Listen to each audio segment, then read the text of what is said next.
Salut à tous, aujourd'hui essai du LS800D de chez Gearbest, un masque low cost, moins de 60 €, qui est un peu un clone du EV800D. C'est livré avec un petit étui, qui est bien sympa. Au niveau aspect, c'est vraiment la réplique du EV800D de Edshin.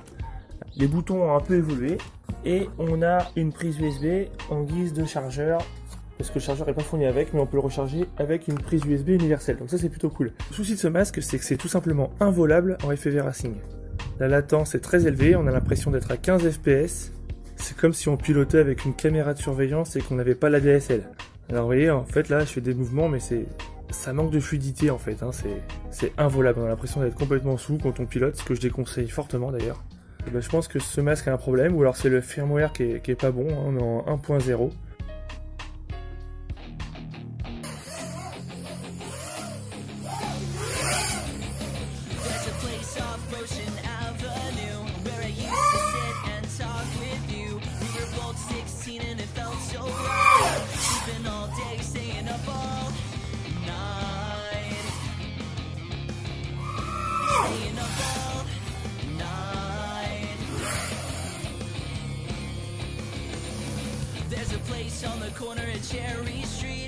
Pour cet essai du Shinhalo, le LS800D, donc pour le coup ça tombe un peu à l'eau, complètement involable en FPV Racing.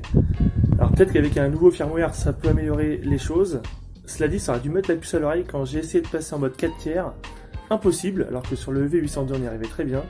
Et une fois en route, dès que j'ai vu les hélices tourner à l'armement, j'ai compris qu'il y avait un couac. Allez, à très bientôt!